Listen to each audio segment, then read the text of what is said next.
اب یہ وقت اللہ رب العزت کی بارگاہ میں خیرات مانگنے کا ہے، اور آج یہ لیلۃ القدر ہے۔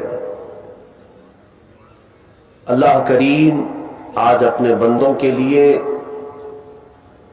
اپنی شان غفاری سے بے پناہ بخشش کا اعلان فرماتا ہے۔ کاش ان بخشے ہوئے لوگوں میں ہمارا بھی نام شامل ہو جائے۔ میرے عزیزوں، لیلۃ القدر کو لوگوں نے یہ سمجھا ہو کہ یہ شاپنگ کی رات ہوتی ہے یا عید کی تیاریوں کی رات ہوتی ہے۔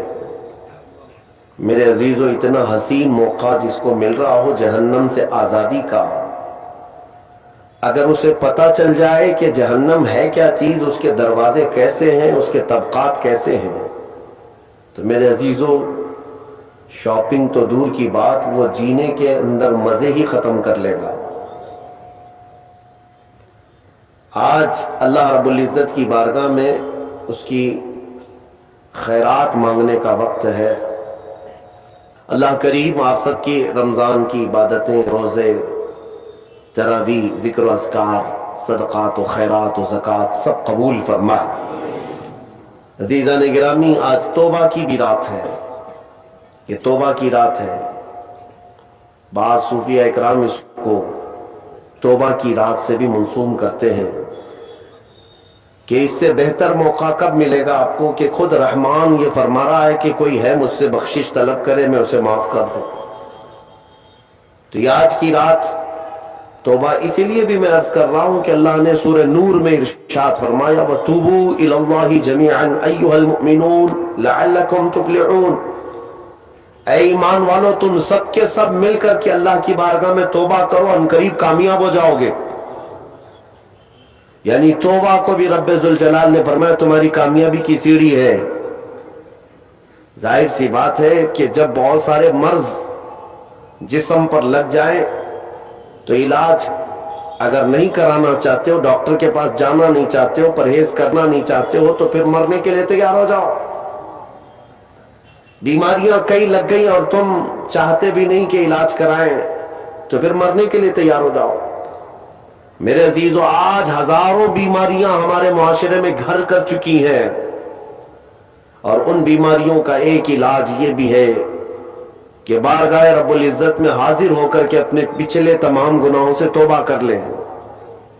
اور میرا مولا فرماتا ان اللہ یحب التوابین ویحب المتطہرین، بے شک اللہ تعالیٰ توبہ کرنے والے اور پاکیزہ رہنے والوں کو پسند فرماتا ہے۔ توبہ کرنے والوں کو اللہ تبارک و تعالیٰ پسند فرماتا ہے۔ کس چیز سے توبہ کرنے والے ہیں آپ؟ کسی کو اگر ایسا لگتا ہے میرے کیا گناہ ہے، میرے عزیزوں اس قدر بوجھ ہے کہ آپ اندازہ بھی نہیں کر سکتے۔ آج کی رات کسی کو غرور اور گھمنڈ بھی نہ آئے کہ میں نے رمضان کی پوری تراویح پڑھ لی ہے، پورے روزے رکھ لیے، میرا کیا ہے۔ حساب کتاب میں اگر ہم عدل کے ترازو پر تولے جائیں تو پتہ نہیں ایک ہی روزے میں پھنس جائیں۔ اس لیے اور بھی دیگر بہت ساری بیماریاں گھر کر چکی ہیں۔ آج کی رات توبہ کرنا ہے۔ اے نوجوانوں، لوٹ آؤ، تمہارا رب تمہارے انتظار میں۔ میرے آقا صلی اللہ تعالیٰ علیہ وسلم نے صحابہ سے پوچھا کہ اے میرے صحابہ بتاؤ، ایک شخص صحرا میں سفر کر رہا ہے، صحرا میں ایک بندہ سفر کر رہا ہے۔ حضور نے مثالاً عرض کیا، ارشاد فرمایا مثال کے ساتھ۔ میرے آقا فرماتے ہیں وہ اپنی اونٹنی کے ساتھ، اپنے ساز و سامان کے ساتھ صحرا میں سفر کر رہا تھا، بیچ میں راستے میں تھک گیا اور سونے کے لیے ایک جگہ بیٹھا، سویا تو سو کر جب بیدار ہوا تو دیکھا اس کی اونٹنی ساز و سامان سمیت غائب ہے۔ پورا اس کا توشہ دان، سارا ساز و سامان اور اونٹنی کے ساتھ غائب ہے۔ اب سفر کرے گا کیسے؟ صحرا میں جائے گا کدھر؟ اٹھنے کے بعد بہت تلاشا، اس کا اونٹ اسے نہیں ملا، نہ اس کا ساز و سامان۔ بھوک بھی شدت کی، پیاس بھی شدت کی۔ اب سفر اس کے لیے موت کا قریب کا وقت ہے، تھک گیا۔ میرے عزیزوں، واپس وہ تھک ہار کر کے ایک جگہ سویا، ایک جگہ سو گیا، اور جب نیند سے بیدار ہوا تو دیکھا اس کی اونٹنی ساز و سامان کے ساتھ اس کے پاس کھڑی ہے۔ توجہ چاہتا ہوں، اب میرے آقا صلی اللہ علیہ وسلم صحابہ سے پوچھتے ہیں، یہ مثال عربوں کو دی گئی تھی کیونکہ وہ اونٹ کے سفر کو بھی جانتے تھے اور صحرا کو بھی جانتے تھے۔ حضور نے پوچھا صحابہ سے، اس اونٹنی والے کو کتنی خوشی ہوگی، تھک ہار کر کے ساری امیدیں ختم ہو گئی تھی، پھر اچانک اس کو ساز و سامان کے ساتھ اس کی سواری مل گئی تو کتنی خوشی ہوگی۔ صحابہ نے کہا یا رسول اللہ، اس کی زندگی کی وہ سب سے بڑی خوشی ہوگی، کیونکہ اس کی کھوئی ہوئی چیز مل گئی، اس کا راستہ اب آسان ہو جائے گا، اس کے زندہ رہنے کی امیدیں جاگ گئی۔ نبی اکرم صلی اللہ تعالی علیہ وسلم ارشاد فرماتے ہیں بلا تشبیہ و بلا تمثیل، میرے آقا فرماتے ہیں اے میرے صحابہ، اس سے زیادہ خوشی جب بندہ گناہوں سے توبہ کر کے آتا ہے تو مولا خوش ہوتا ہے کہ میرا بندہ میرے پاس واپس آ گیا، میرا بندہ میرے پاس واپس آ گیا۔ اور رب تبارک و تعالیٰ فرشتوں پر رشک فرماتا ہے، جب بھٹکا ہوا کوئی واپس اپنے راستے پر آتا ہے تو رحمان خوش ہوتا ہے۔ میرے عزیزوں، میں نے یہ بھی پڑھا، ہمارے گناہوں کی وجہ سے، ہماری بدعمالیوں کی وجہ سے یہ پوری کائنات کی ہر چیز خفا ہوتی ہے۔ آپ کیا سمجھتے ہیں کہ یہ درخت تمہیں سلام کر رہے ہوتے ہیں، یہ زمین یہ آسمان تمہیں دعائیں دے رہے ہوتے ہیں؟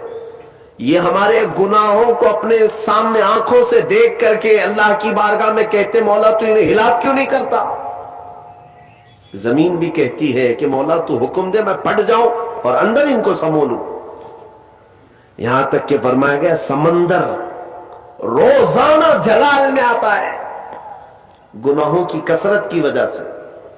یہ جو عیاشیاں زمین پر کرتے ہیں بندے، اللہ کی زمین ہے، سلطنت اس کی ہے، حکومت اسی کی ہے، کھاتے اسی کا ہو، پیتے اسی کا ہو، اور نافرمانی اسی کی زمین پر، تو سمندر روزانہ 2 مرتبہ جلال میں آتا ہے، غصے میں آتا ہے، اور باہر نکل کر کے آتا ہے اور کہتا ہے مولا تو مجھے حکم دے دے، اجازت دے دے، میں ایسی تباہی لاؤں گا کہ ان کے گھروں کے چھتیں اکھڑ جائیں اور ان کا نشان ختم ہو جائے۔ رب تبارک و تعالیٰ کا حکم ہوتا ہے سمندر تو واپس چلا جا، میں اپنے بندوں کے توبہ کا انتظار کر رہا ہوں۔ سمندر کو واپس کر دیا جاتا ہے۔ آپ دیکھیں پانی ابال کھاتا ہے، موجیں تھپیڑے مارتے ہوئے کنارے تک آتی ہیں اور پھر چلی جاتی ہیں، پھر چلی جاتی ہیں۔ بزرگوں نے فرمایا روزانہ سمندر اجازت مانگتا ہے کہ ان کے گناہوں کی پاداش میں انہیں تباہ کر دوں، لیکن میرے عزیزوں وہ رحمان ہے جو اپنے بندوں سے ماؤں سے زیادہ پیار کرتا ہے، ماؤں سے زیادہ رحم فرماتا ہے۔